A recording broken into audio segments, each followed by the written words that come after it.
Сол заң орындау арқылы адамдар бір Құдайға жетеміз, жұмаққа барамыз деп түсінік болды ма, болмады ма ол кезде? Адам жылына бір рет құрбандық шалу керек болған.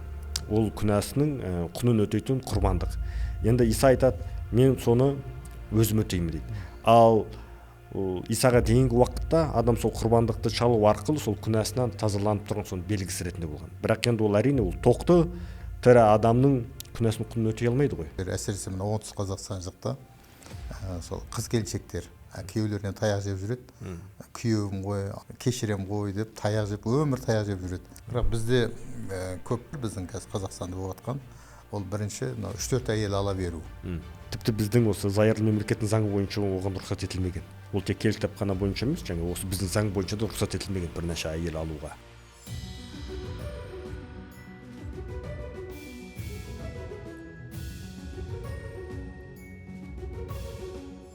Құрметті армыстар, бауырларым, бүгін міне талант бауырымызбен кездесу, кел кітап әңгімемен кездесу тағы басталды.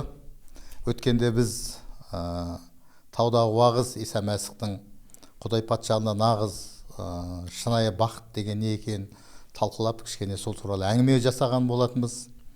Енді бүгін сол әңгімені ары қарай жалғастырамыз. Таудағы уағызды керемет бүгін тақырыпта болады. Мына жерде бір тақырыбы Исаның айтқаны, мынау тұз бен нұр туралы айтылған, осы біздің қозғайтынымыз тақырыптары. Екінші тақырып мынау келе жазбадағы нақты толық мағынасы осы жерде. Сосын кісі өлтіру, жек көру, татуласу туралы, кейін неке адалдығы әрі сөзде тұру туралы сондай тақырыпты қозғаймыз. Қалайсыз? Талант бауырым, бәрі жақсы ма?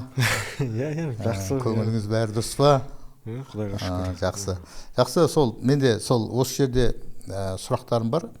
Мынау қазір осы білеміз, осы Иса Мәсіхқа келген кезде көп жерде қудалау болған, көп сол қысымшылық көрген сенушілер. Сол қазір кезде ол қалай әсер етеді осы жерде? Қазір кезде сондай қудалау, ұру, соғу, айқышқа келіп тастау, өлтіру деген, арыстанға тастау деген бар ма, жоқ па қазір кезде, басқаша заң ба қазір? Өте орынды және дұрыс сұрақ деп ойлаймын. Енді ол кездегі қудалаудың себебі екі жақтан келді ғой мәсіхшілерге. Біріншісі ол, яғни сол өздерінің өз халқынан, мәсіхшінің, Иса Мәсіхтің өз халқынан келді, яғни еврейлерден, юдейлерден келді. Себебі олардың сенімінде Иса өзін былайша айтқанда мен Құдайдың ұлымын деп айтты. Енді бұл олардың сеніміне қарсы болды. Сондықтан олар сен біз күтіп отырған Мәсіх емессің деп оған сондай қудалау көрсетті, қарсы шықты. Ол ұлымын деген сөз үшін қудалады ма, жоқ әлде? Енді ол басқа түсінік пе еді ол? Иса өзін Құдайға тең екендіктен, сондықтан олар юдейлер алғашқы, олар Иса Мәсіхке қарсы шықты. Жаңағы дін ұстаздары, парызшылдар, садукейлер соған қарсы шықты. Екінші қудалау ол жаңағы Рим империясынан болды. Себебі Рим империясында, енді бұл бірінші ғасыр ғой, императорды Құдай деп мадақтау керек болатын. Ал мәсіхшілер Құдайға сенгендіктен, тек олар мәсіхшілер ғана емес, бұл кезде ондай қудалау юдейлерге де болды. Себебі юдейлер де бір Құдайға сенетін әрбір халық императорды Құдай деп қабылдай алмағандықтан, олардың бәріне қуғын сүргін көрсетілді. Ал енді бүгінгі күнде бізде, яғни нақты біздің Қазақстан Республикасында, Құдайға шүкір, бізде діни бостандық бар. Әркім қандай дінді ұстанады, қандай Құдайға сенеді, әркім өзі біледі. Ал біздің көретін қудалауымыз мәсіхшілер ретінде. Ол енді көбіне жаңағы мемлекеттен немесе сол бір заңға сондай құзырлы мекемелерден емес қой. Ол біз көретін қудалау, ол біздің достарымыздан, таныстарымыздан, туыстардан, солардан келеді ғой. Себебі олар біздің мәсіхші болғанымызды жаратпайды. Ал заң тұрғысынан негізі ешкімнің бізге өйтіп қысым көрсетуіне құқығы жоқ. Себебі біз заңға қарсы еш нәрсе істеп жатқан жоқпыз. Біз өзіміздің заңды құқығымызды пайдаланып, былайша айтқанда, сол берген рұқсат бойынша біз мәсіхшіміз. Сол қазіргі кезде сол ағайын туысқандардан келген кезде соны бір толықтыра түсіндіріп жүрсең, ол қалай келуі мүмкін? ағайын туысқандарым, достарым. Енді оны Анарбек аға, сіз бізге айтпасаңыз, сондай ағайын туысқаны қатты қудалау көргенсіз. Мен өзім кішкентай кезімнен мәсіхшімін, мен өзімнің туған туыстарымнан ондай қудалау көрген жоқпын. Бірақ енді мен енді ағайын туысқандарым жамандай алмаймын, өйткені бауырларым, туысқандарым ғой. Түсінемін олардың жаңағы жүректерін олардың, біз мұсылманбыз, біз қазақпыз деген түсінемін олардың жүректерін. Бірақ шындығында Құдайдың сөзін түсінбеді олар. Құдай оларға жарық келді, нұр келді, оларға жол ашып жатыр, Құдай оларды баталап жатыр. Сол нәрсені түсінбей олар наоборот қарсы келді. Мен олардың бәрін кешірем, өте жақсы. Өйткені Иса айтады ғой, кешірімді болыңдар, кешіріңдер деп айтады. Оларды кешірем, өте жүрегімнен олардың бәрін жақсы көрем, өте жақсы мен бауырларым. Сол сөйтен бізде түсінуге керекпіз, өйткені киелі кітап солай айтады ғой. Енді Иса айтады ғой, өздеріңді қарғағандарға сендер ақ бата тілеңдер дейді. Және біздің қазақтың сондай сөзі бар ғой, таспен атқанда аспен ат деген. Сондықтан біз жамандыққа жамандықтан қайтармай, керісінше сүйіспеншілік көрсетіп, шыдамдылық көрсетіп, кешіріммен қарауымыз керек. Ол тағы да осы жерде тағы әдемі түсінік бар осы жерде. Жарық және мынау тұз жайында. Соны бір тереңірек түсіндіріп өтсең, ол жарық не, тұз не, Иса оны сол айтады, сендер осы жерде әлемде жарықсыңдар, нұрсыңдар деп, жаңағы тұзсыңдар деп айтады. Соны кішкене бір түсінік қылып айтып берсең осы. Енді тұз және нұр. Бұл жерде нұрдың бір ғана мағынасы бар. Нұр кез келген қараңғы жерді жарық қылады. Бір ғана мағынасы бар, оны қате түсіну мүмкін емес.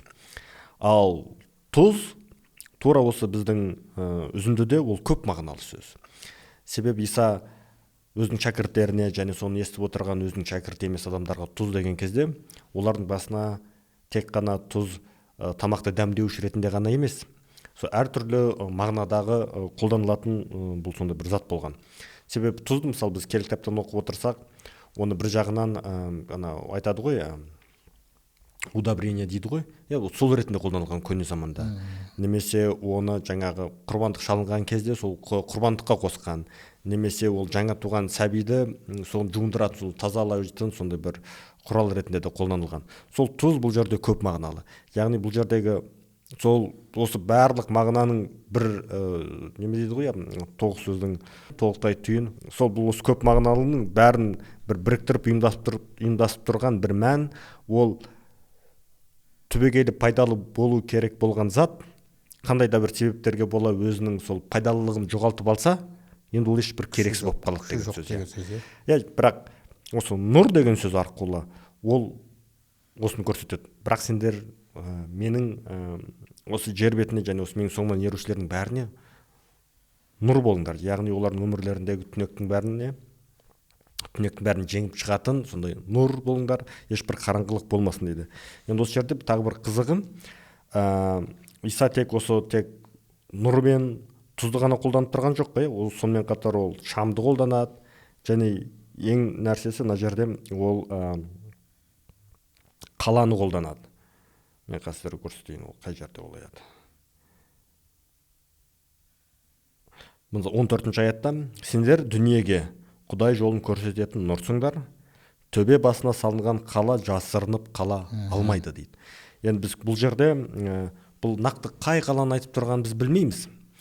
Бірақ оны Иерусалим деп айту керек шығар деп ойлаймын. Жер бетінде. Жер бетінде.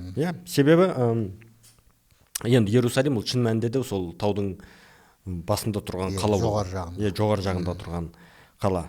Енді біз бұны жаңағы осы аятта біз бүкіл киелі кітаптың және Исаның соңынан еруші адамдардың қандай куәлік әкелетінін түсінеміз. Енді осы кезде тағы да бір түсіндіріп айта кететін жайт, осы жер бетіндегі Израиль мен Иерусалим және осы киелі кітаптағы Израиль мен Иерусалимнің арасындағы қандай қатынас бар деген. Негізі осы мәсіхшілік теологияда екі мектеп бар деп айтса да болады. Біреу айтады, осы киелі кітапта жазылған біз оқитын Иерусалим, біз оқитын Израиль халқы, ол қазіргі саяси мемлекет Израиль қазіргі Иерусалиммен бір деп айтады. Екеуінің еш айырмашылығы жоқ деп айтады. Ал екінші көзқарас, ол мен ұстанатын көзқарас, ол киелі кітаптағы Израиль жаңағы киелі кітаптағы Иерусалим мен қазіргі осы саяси жаңағы Израильдегі мемлекет бар ғой, екеуінің арасындағы ешқандай қатынас жоқ деп есептейтін көзқарас. Себебі киелі кітаптағы Израиль мен киелі кітаптағы сол юдейлерге берілген бата және оларға берілген уәденің бәрі мәсіхшілік қауымға берілген деп есептеуіміз керек деп ойлаймын. Менің жеке ой пікірім. Себебі ефестіктерге арналған хатта екінші тарауында біз мынаны оқимыз, жаңағы еврей халқының шықпаған жаңағы язычники дейді ғой орысша, солармен жаңағы еврейлердің арасындағы қабырғаны Иса кеп бұзды дейді. Жаңағы екеуі қазір бір халық, ол бір халық болғанда ол қауым, мәсіхшілердің қауымы. Яғни мәсіхшілердің қауымында сіздің ұлтыңыз, қай халықтан шықтыңыз, қай мемлекеттен келдіңіз, оның бәрі ешқандай былайша айтқанда қатты үлкен рөл атқармайды. Себебі ең бірінші орында сіз мәсіхшісіз. Содан кейін барып сіз қазақсың ба, орыссың ба, корейцсің ба, ол содан кейін екінші орында. Сондықтан біз енді бүгінгі біздің қолданатынымыз, біз қайтып күнделікті өмірде қолданамыз. Яғни біз осы өмірге барып куәлік болған кезде нұр сияқты, тұз сияқты, жаңағы қараңғы бөлмеге керінген шам сияқты болған кезде біз мәсіхші ретінде сонда жақсы куәлік әкелуіміз керек. Израиль халқына болғандықтан емес, немесе Иерусалимде тұрғандықтан емес, біз мәсіхші болғандықтан сондай куәліктер береміз осы әлемге. Ол енді мен түсінігім бойынша негізі Иса бұл әлемдік көзқараспен осы нәрсені айтып жатқан сияқты да. Әлем Құдай патшалығына дегенде бұл бүкіл әлемге түсінікті. Әлемнің сенушілері ол жарық болу керек, ол тұз болу керек, сон сияқты деп түсінемін мен. Исаның шәкірттері. Бұл жерде барлық нәрсе сол Исаның өзі және оның шәкірттеріне байланысты. Соған байланысты. Ой, керемет, рахмет. Тағы бір керемет сұрақ бар. Мынау Иса айтады ғой, мен заңды құртуға емес, мен оны орындауға келдім деп.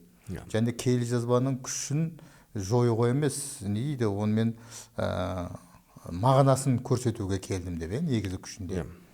Сол туралы кішкене түсінік берсең. Енді осы жерде егер біз осы аяттарды былай оқыған кезде мынандай бір қате пікір қалыптасып қалуы мүмкін.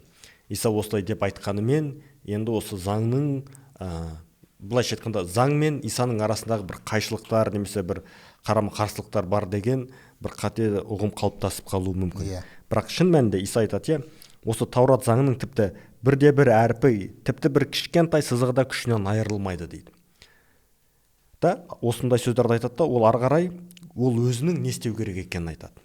Мысалы, мен осыны сендерге айтамын.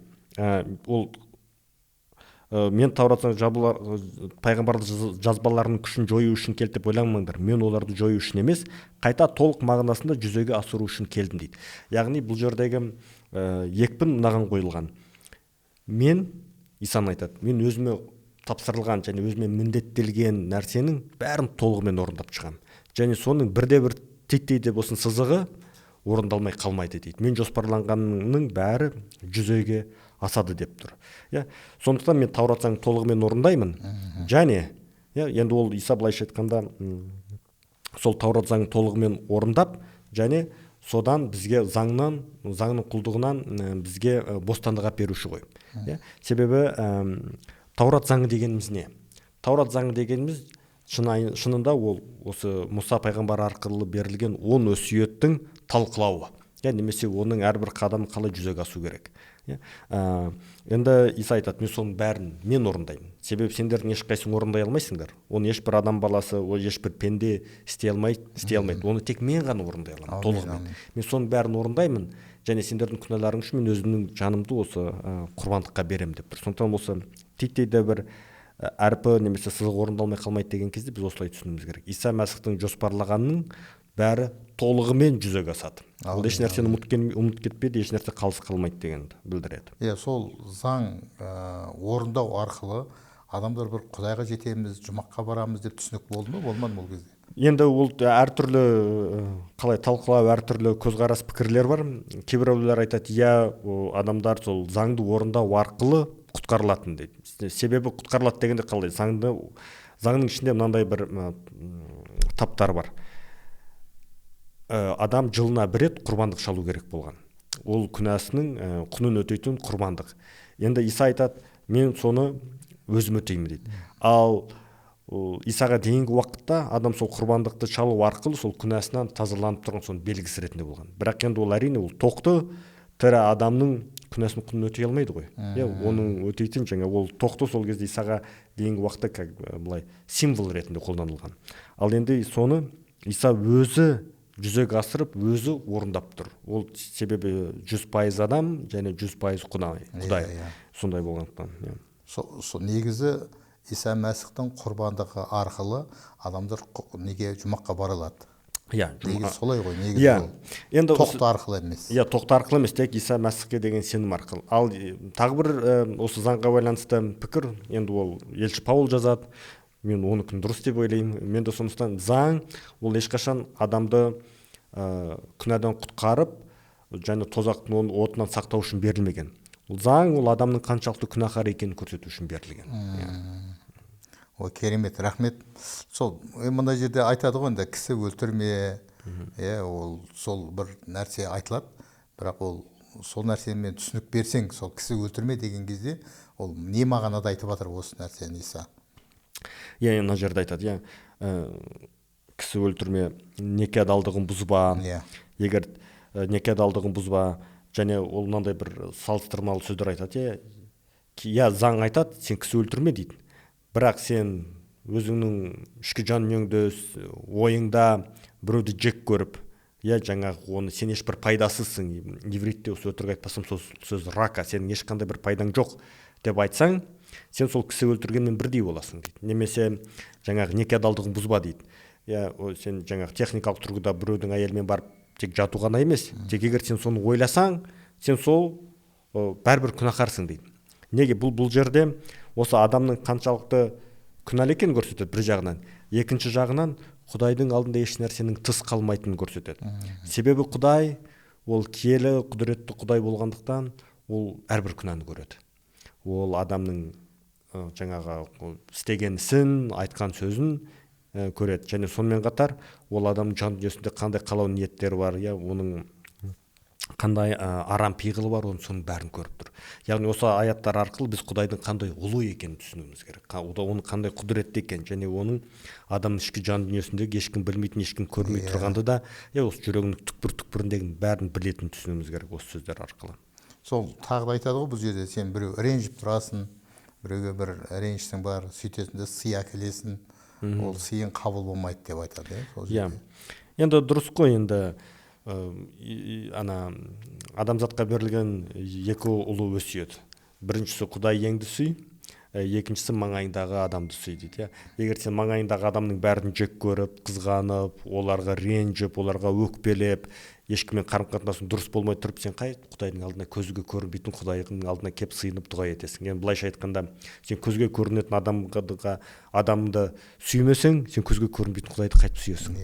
Біздің Құдайға деген сүйіспеншілігіміз маңайымыздағы адамдарға деген көрсеткен сүйіспеншілігіміз арқылы көрсетіледі. Бағанағы аяттарға қайтып келеміз. Маңайымыз, біз өзіміз сүріп жатқан ортаға тұз болуымыз керек, нұр болуымыз керек, және жоғарыға қойылған шам болуымыз керек. Енді оның бәрі тек сүйіспеншілік арқылы көрсетіледі. Сол айтады ғой, енді мынау сенің жаңағы оң көзің азғырса, осы кесіп таста дейді. Сосын қолың азғырса, оны кесіп алып таста дейді. Шынымен кесіп алып тастау керек осы нәрсені қалай ойлайсың? Жоқ, Құдай сақтасын одан. Егер оң қолың сен азғырса кесіп таста, көзің сен азғырса кесіп таста, жұлып алып таста, тілің азғырса сөйтіп таста десе, онда бүгін бәріміз мылқау, аяқ қолсыз соқыр болып жүрмейміз бе? Қолымыз жоқ, аяғымыз жоқ. Немесе сол кезден бастап ерте заманғы кезден бастап мәсіхшілердің бәрі сондай болмай ма? Әрине ол ондай мағынаны білдірмейді. Ол дегеніміз сол сияқты болсын деген ауыспалы мағынада берілген сөз ғой, немесе гипербола. Соны қатты азғырып жатса, сен соны жоқ сияқты есепте, ол сен азғырмасын. Яғни басқаша айтқанда, азғыруға берілме, оған жол берме, соған төз, соған төтеп бер деген мағынада айтылған сөз ғой. Керемет, рахмет. Біз көп нәрсеге жауап алдық деп ойлаймын. Мынау неке адалдығын бұзба дегенге қазіргі кезде, қазіргі біздің Қазақстанды алатын болсақ, көп бүлдіріліп жатқан сияқты осы нәрсе. Бұл Қазақстанда ғана емес? Жоқ, мен өзім байқаймын, Қазақстанда жүргеннен кейін көп байқаймыз. Даже айтады, ажырасқан әйелге үйленсең некелілігін бұздың деп айтады. Иә, солай. Иә, солай. Кел кітап солай айтады.